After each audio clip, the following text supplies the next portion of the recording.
Shalom, selamat pagi saudara yang terkasih. Selamat datang kembali dalam program Renungan Pagi Spiritual Life. Saudara, perenungan kita hari ini terambil dari Kejadian pasal 10 ayat 6 sampai 20 dan ini merupakan bagian kedua dari perikop yang berjudul Daftar Bangsa-bangsa Keturunan Sem, Ham, dan Yafet. Demikian firman Tuhan. Keturunan Ham ialah Kus, Misraim, Put, dan Kanaan. Keturunan Kus ialah Seba, Hawila, Sabta, Raema, Sabateka. Anak-anak Raema ialah Sheba dan Dedan.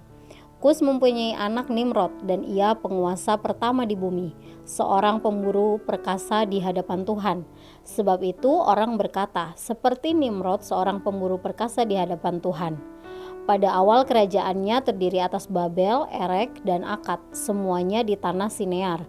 Dari negeri itu ia pergi ke Asyur lalu mendirikan Niniwe, Rehoboth-ir, Kalah, dan Resen di antara Niniwe dan Kalah. Itulah kota yang besar. Keturunan Misraim ialah orang Ludim, orang Ananim, orang Lehabim, orang Naftuhim, orang Patrusim, orang Kasluhim, dan orang Kafrotrim. Mereka inilah berasal dari orang Filistin. Keturunan Kanaan ialah Sidon, anak sulungnya, dan Het, serta orang Yebus, orang Amori, dan orang Girgasi, orang Hewi, orang Arki, dan orang Sini, orang Arwadi, orang Semari, dan orang Hamati. Kemudian tersebarlah kaum-kaum Kanaan itu. Daerah orang Kanaan mulai dari Sidon ke arah Gerar sampai ke Gaza, ke arah Sodom, Gomora, Atma, dan Zeboim sampai ke Lasa. Itulah Ham menurut kaum mereka, menurut bahasa mereka, menurut tanah mereka, dan menurut bangsa mereka. Saudara yang terkasih, bagian kedua dalam perikop ini menceritakan tentang keturunan anak Nuh yang selanjutnya, yaitu Ham. Nah, dalam ayat yang kita baca ini dijelaskan bahwa keturunan Ham menjadi bangsa Sinear, Asyur, dan juga Kanaan. Nah, daftar nama ini tentu tidak mencantumkan semua nama dari keturunan Ham, tapi hanya beberapa keturunan laki-laki saja. Nah, dalam bagian ini kita akan membahas tentang Nimrod yang dijelaskan secara khusus di ayat 8 sampai 14. Nah, saudara, beberapa penafsir menjelaskan bahwa Nimrod adalah seorang pemburu yang gagah perkasa. Ia sangat mahir berburu dengan mengusir sejumlah besar binatang-binatang buas yang mengganggu wilayah mereka. Nah, dia juga terampil dalam memakai senjata sehingga dapat menguasai beberapa daerah. Nah, kemudian Nimrod juga dikenal sebagai ahli dalam membangun kota. Nah, kemungkinan dia juga yang merancang pembangunan Menara Babel dan di sanalah dia memulai kerajaannya. Nah, saudara yang terkasih, Alkitab memang mencatat Nimrod sebagai salah satu keturunan Nuh yang berperan besar untuk mendirikan masyarakat setelah air bah. Nah, tapi sayangnya di hadapan Allah, Nimrod tidak termasuk golongan orang yang saleh. Dia bahkan dikenal sebagai seorang pemburu gagah perkasa yang melawan Tuhan. Dia menjadi pemimpin yang kejam yang merampas hak atau harta sesamanya. Dia bahkan menetapkan dan membentuk penyembahan berhala yang kemudian diikuti di banyak tempat. Saudara yang terkasih, ketika Allah menciptakan manusia, maka ia menganugerahkan berbagai keterampilan dan juga kemampuan. Dengan kehendak bebasnya, manusia dapat mengembangkan kemampuan tersebut untuk menghasilkan berbagai karya yang sangat luar biasa.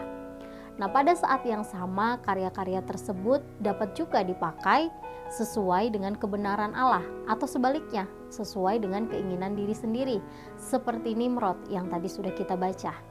Nah, saudara, sebagai orang percaya, kita harus menggunakan setiap kemampuan yang Allah anugerahkan untuk melakukan kehendak Allah. Setiap karya yang kita hasilkan itu berasal dari Allah, sehingga mari kita gunakan itu sesuai dengan kebenaran Allah. Saudara, mari kita mengambil waktu sejenak untuk merenungkan firman Tuhan yang baru saja kita dengar. Saudara, kemampuan dan keterampilan apa sajakah yang Allah anugerahkan untuk saudara? Mari kita bersyukur untuk hal-hal tersebut. Mari kita berdoa dan meminta kekuatan dari Allah sehingga saudara dapat menggunakan setiap kemampuan yang Allah anugerahkan untuk melakukan kehendak-Nya. Dan mari meminta bimbingan dari Roh Kudus agar karya atau pekerjaan yang kita hasilkan itu mempermuliakan nama Tuhan.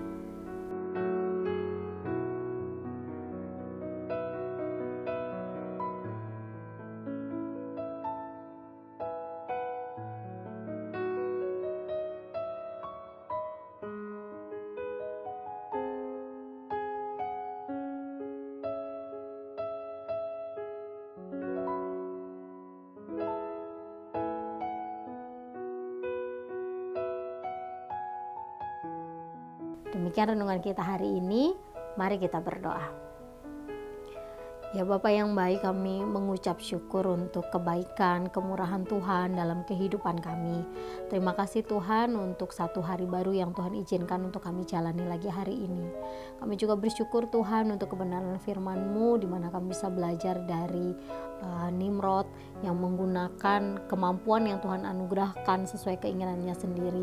Tuhan, sebagai orang percaya, ajar kami untuk menyadari bahwa setiap hal yang Tuhan anugerahkan, baik itu kemampuan apapun yang kami miliki saat ini, itu harus digunakan untuk kemuliaan nama-Mu dan sesuai dengan kebenaran-Mu Tuhan. Ajar kami sehingga apapun yang kami kerjakan hari ini, apapun yang kami hasilkan hari ini, itu mempermuliakan nama Tuhan. Kami serahkan Tuhan seluruh hidup kami ke dalam tangan kuasa-Mu. Dalam nama-Mu Tuhan kami berdoa dan mengucap syukur. Haleluya. Amin.